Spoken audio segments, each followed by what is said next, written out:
بسم اللہ الرحمن الرحیم۔ عمل سے زندگی بنتی ہے، جنت بھی اور جہنم بھی۔ یہ خاکی اپنی فطرت میں نہ نوری ہے نہ ناری ہے۔ علامہ اقبال مفکر پاکستان، پاسبان اسلام، مشرق پاکستان کے فقط ایک اسی شعر کو سمجھ لیا جائے تو میرے خیال سے امت مسلمہ کے اندر پھر سے اسلامی تعلیمات امڑ کر سامنے آ سکتی ہیں اور اسلامی تعلیمات کا پودا پھر سے اپنی جڑ پکڑ سکتا ہے۔ عمل سے زندگی بنتی ہے۔ اب عمل کس چیز کا نام ہے؟ عمل حقیقت میں نام ہے علم کا، یعنی ہر عمل کے پیچھے جو شے کام کر رہی ہوتی ہے وہ علم ہوتا ہے۔ جیسے کہ کسی بھی چیز کے استعمال کے لیے اس کے متعلق علم کا ہونا نہایت ہی اشد ضروری ہے۔ بغیر علم کے کسی بھی طرح کا پریکٹیکل بیکار ہو جاتا ہے اور بعض اوقات تو جان لیوا ثابت ہوتا ہے، اور پھر ایسا عمل جو ایمان کو ضائع کر دے، جو ایمان کی اصل روشنی سے ہمیں دور کر دے، ایسے عمل سے تو ہمیں کروڑ بار ادا کرنے سے پہلے سوچنا چاہیے کہ ہمارا یہ جو عمل ہے کیا کہیں وہ ہمیں جہنم کے گھڑوں میں تو نہیں دھکیل رہا۔ تو لہٰذا جب تک علم ہم ٹھیک سے نہیں لیں گے، علم کے بارے میں ہمیں صحیح طرح سے آگاہی نہیں ہوگی، تو ہمارا عمل کبھی بھی بہتر نہیں ہو سکتا۔ گاڑی چلانے کے لیے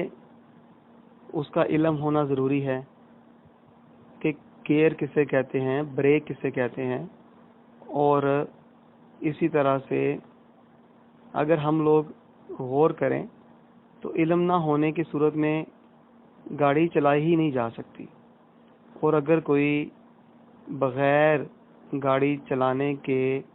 علم کے بغیر کو گاڑی کی چلائے گا تو پھر کیا ہوگا؟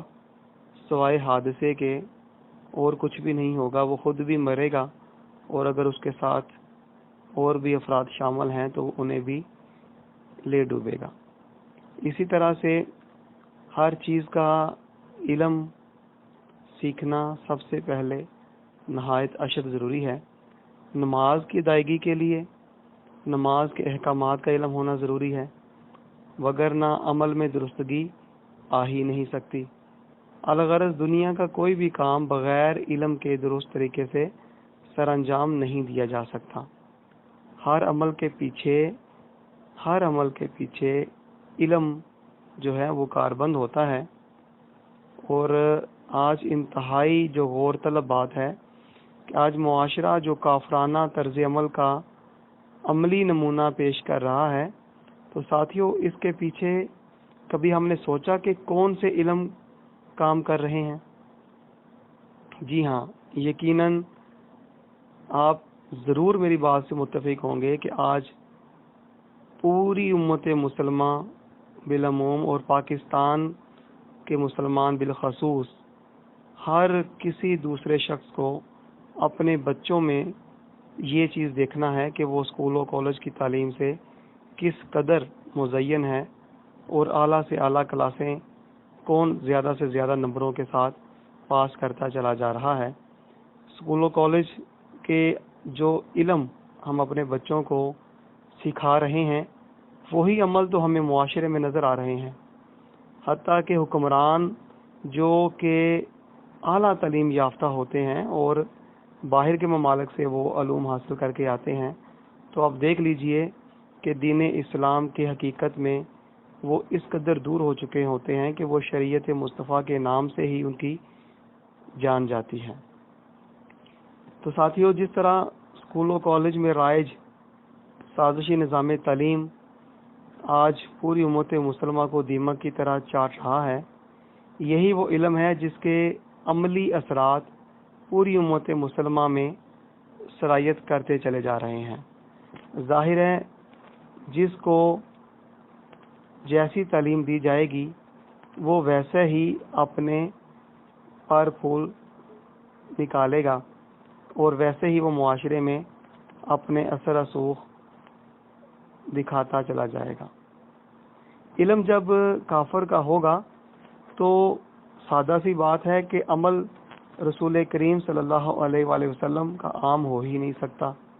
کیونکہ علم جو ہے وہ در حقیقت وہ زور لگاتا ہے عمل کے لیے۔ تو علم تو ہم لے رہے ہیں کافروں والا، کافروں کی تہذیب، ان کی فکر، ان کی سوچ اور ان کی وضاحت اپنا کر کے ہم لوگ نعرے رسول اللہ صلی اللہ علیہ وآلہ وسلم کے لگا رہے ہیں۔ کس قدر ہم اپنے آپ کو دھوکہ دے رہے ہیں۔ علم جب کافر کا ہوگا تو نظام مصطفیٰ صلی اللہ علیہ وآلہ وسلم نافذ ہو ہی نہیں سکتا، کیونکہ اس وقت جو علم آج پڑھایا جا رہا ہے یہی علم ملک کے اندر کسی بھی نظام کو چلانے کے لیے وہ فائدہ مند ثابت ہوتا ہے۔ اور اب پورے ملک میں جتنے بھی نظام چل رہے ہیں، میں نہیں سمجھتا کہ کوئی تھوڑا بہت شعور اور فکر اور سوچ سمجھ رکھنے والا اس بات کی حقیقت کو نہیں پہنچ سکتا کہ آج تمام تر ادارے جو چل رہے ہیں وہ رشوت، سود، لعنت اور اس طرح کے کئی غلط سرگرمیوں میں ملوث ہیں، اور ہر بندہ جو ہے وہ سر تا پا فرنگی لباس میں ملوث اور اسلام سے دور بلکہ بیزار اپنی زندگیوں کی گاڑی کو اپنی من مرضی کے مطابق چلانے پہ وہ خوشی محسوس کرتا ہے۔ تو علم جب ہم کافروں کا لیں گے تو عمل کیسے مرد مومنوں والا، مسلمانوں والا عام ہو سکتا ہے؟ تو نہ ہی آج دیکھیں صبر کہیں نظر آتا ہے، نہ ہی کوئی شکر گزار ہوتا ہے، اور نہ ہی کسی کو کسی سے راحت نصیب ہوتی ہے۔ ہر دوسرا شخص آج آپ دیکھ لیں ایک دوسرے کی جڑیں کاٹنے کے لیے تیار ہے، راتوں رات امیر سے امیر تر بننے کے خواب وہ دن میں بھی دیکھتا نظر آتا ہے۔ علم جب ہم کافروں کا اپنے بچوں کو دلوائیں گے تو ان کے اندر خوف خدا پیدا ہو ہی نہیں سکتا، اور محبت رسول صلی اللہ علیہ وآلہ وسلم کا پیدا ہونا یہ تو خام خیالی ہے۔ علم جب کافر کا ہوگا تو زمانے کی سختیاں ختم ہو ہی نہیں سکتی، کیونکہ در حقیقت ہم نے اللہ کریم کے ساتھ ایک جنگ مول خود لے رکھی ہوتی ہے کہ نام تو ہم لوگ اسلام کا لیتے ہیں، لیکن ہمارے ایک ایک عمل سے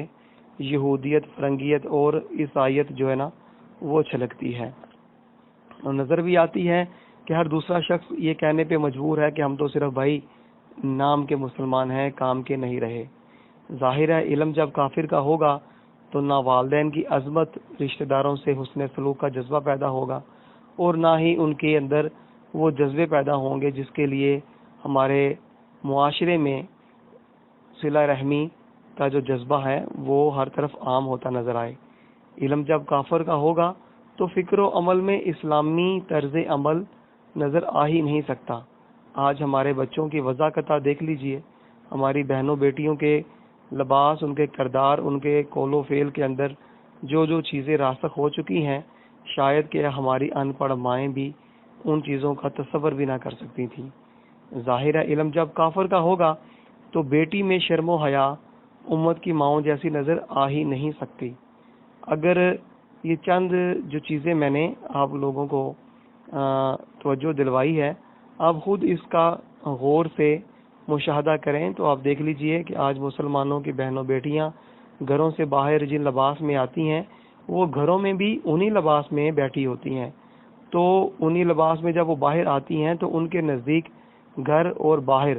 اس میں کوئی فرق رہا ہی نہیں۔ گھر کا ماحول اور بازار کا ماحول انہوں نے یکجا کر لیا ہے۔ تو یہ ہماری سب سے بڑی بدبختی کی ہم لوگ بہت گمراہی کی طرف نکل گئے ہیں۔ اللہ تبارک تعالیٰ سے دعا ہے کہ ہمیں دین اسلام کی حقیقی روشنی سے منور فرما دے، اور ہمیں اس حقیقت کی سمجھ آ جائے کہ ہماری بہنیں بیٹیاں جو ہیں وہ اللہ رب العزت نے انہیں چادر چار دیواری کا حکم دیا ہے، بلکہ اپنی عبادت جیسی عظیم جو نعمت ہے، اللہ کی عبادت جو اتنا عظیم فریضہ ہے، وہ گھر کے تہ خانے میں اگر وہ ادا کرے تو وہ زیادہ مقبولیت کی طرف اس کی دلیلیں ملتی ہیں، اور اللہ تبارک تعالیٰ بھی اور اللہ کے پیارے محبوب صلی اللہ علیہ وسلم بھی خوش ہوتے ہیں۔ تو اب ساتھیوں غور کیجئے کہ مسلمان بھائیوں، ہم نے کبھی نہیں سوچا کہ ہم لوگ جب خود بدلیں گے تو ہمارے گھر والے بدلیں گے، ہمارے والدین بدلیں گے، ہمارے بہن بھائی بدلیں گے، رشتہ دار اور ہمارے عزیز و اقربا سمیت ہمارے جتنے بھی ہمسائے ہیں ان کے اوپر بھی ہمارے اثرات پڑیں گے۔ تو ظاہر ہے جب ہم خود بدلیں گے تو معاشرہ بدلے گا، اور ہم خود کیسے بدلیں گے؟ جب ہم تعلیم لیں گے اللہ اور اللہ کے پیارے نبی کی، کیونکہ اگر تو ہم لوگوں نے کلمہ پڑھا ہے، دل سے کلمہ پڑھا ہے، تو پھر ہمیں اپنے دین اسلام کو بھی جاننا چاہیے، پہچاننا چاہیے کہ ہم نے جن کا کلمہ پڑھا ہے تو آخر کیوں پڑھا ہے، آخر ہمارا دین اسلام ہم سے کیا مطالبہ کرتا ہے، اللہ اور اللہ کے پیارے نبی صلی اللہ علیہ وسلم کی تعلیمات کیا ہیں، اور ہمیں ان تعلیمات سے ہماری آنے والی نسلیں کس طرح سے فیضیاب ہو سکتی ہیں۔ ظاہر ہے جب ہمیں پتہ ہوگا تو ہم انہیں اسلامی تعلیمات سے جوڑیں گے۔ اسلامی تعلیمات نہ صرف ہماری دنیاوی زندگیوں کے لیے رحمت ہیں، بلکہ ہماری آخرت کے لیے بھی رحمت اور بخشش کا ذریعہ ہیں۔ فقط ایک کام اگر ہم آج کرنے کی ٹھان لیں، بس صرف ایک کام، کہ ہم اپنی بہن بیٹی کو حیادار بنا دیں، شرم و حیا سے اسے آشنا کروا دیں، نامحرم اور محرم کی تمیز اسے سکھا دیں، سیرت فاطمہ رضی اللہ تعالی عنہا کے نقش قدم پر اسے چلنے کی ہم لوگ محبت، تلقین اور الفت اس کے دلوں میں ڈال دیں، تو یقین کریں میں اللہ کریم کی عزت کی قسم کھا کر کہتا ہوں کہ پھر سے امت مسلمہ میں غیور، باغیرت اور مرد مومن، مرد مجاہد پیدا ہونا شروع ہو جائیں گے انشاءاللہ عز و جل، کیونکہ جیسی ماں ہوں گی ویسا ہی لختے جگر ہوگا۔ اب حضرت فاطمہ رضی اللہ تعالی عنہا کے نقش قدم پر چلنے والی بہن بیٹی اور ماں ہوگی تو یقیناً بیٹے میں حضرت امام حسن، امام حسین رضی اللہ تعالی عنہ جیسی عظیم صفات ضرور پائی جائیں گی انشاءاللہ۔ اگر تو ہم سچ میں مسلمان ہیں تو آئیے آج سے ہی ہم لوگ خود اپنی غیرت کا خود سے مشاہدہ کریں، احتساب کریں کہ ہمارے اندر غیرت کس حد تک ہے، ہماری بہن بیٹی کس حد تک آج پہنچ چکی ہے، اور اس میں اس حد تک پہنچانے کا اس میں کس نے ساتھ دیا۔ ہماری آج بہن بیٹی کو واپس گھر لانے کی، چادر چار دیواری میں لانے کی جو اصل ہماری منزل تھی، جو ہماری حقیقی ذمہ داری تھی، کیا وہ ہم نبھا رہے ہیں؟ ہم مرد ہیں اور مرد بن کر ان کے نان نفقے کی ذمہ داری پوری کریں۔ اللہ رب العزت نے عورت کو کمانے کے لیے نہیں، گھر کے اندر اپنی اولادوں کو اور گھرداری سیکھ کر اور گھر کو چلانے کی اور گھر میں پیار محبت سے رہنے کی، تربیت کرنے کی اولاد کی ذمہ داری سونپی ہے۔ ہم گھر کے بادشاہ ہیں اور ان کو گھر کی ملکہ بنا کر رکھنا یہ ہمارا فرض ہے۔ اللہ کریم ہم سب کو عمل کی توفیق عطا فرمائے، کیونکہ عمل سے زندگی بنتی ہے، جنت بھی اور جہنم بھی۔ یہ خاکی اپنی فطرت میں نہ نوری ہے نہ ناری ہے۔ السلام علیکم ورحمۃ اللہ تعالی وبرکاتہ۔